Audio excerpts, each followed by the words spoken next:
أعوذ بالله من الشيطان الرجيم لا حول ولا قوة إلا بالله بسم الله الرحمن الرحيم الحمد لله رب العالمين والصلاة والسلام على أشرف المرسلين سيدنا محمد صلى الله عليه وسلم mbokk yi asalaamaaleykum wa rahmatullah gannaaw bu ñu leen nuyoo nag ànd ak bi leen ñaanal jàmm incha allah ñoo ngi leen di tàggu yoonu Ndula ñoo ngi jëm benn dëkk bu ñuy wax Ngaabu waaw fi mu nekk nii ñoo ngi préparé bagage yi nii gis ngeen ko chariot bi la mbokk yi soxla foofu ngir ñu defal leen foofu benn spectacle ci dëkk ba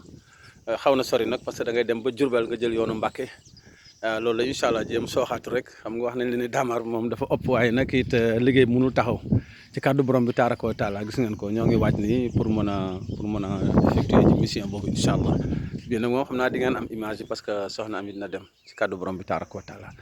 ñoo ngi ciy profité aussi di leen wanaale macha allah liggéey bi nga xam ni tàmbali nañ ko ci wàll gi gis nga moo doo ngi noonu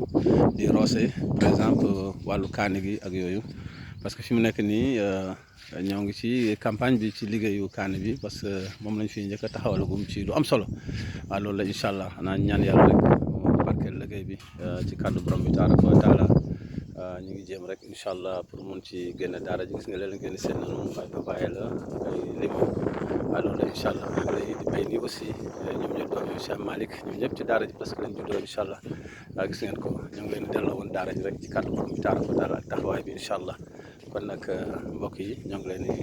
tàggu daal yoon woowu incha allah naa bu ñu eggee rek lépp lu ñu fa jot ci kàddu borom bi taaraka wa taala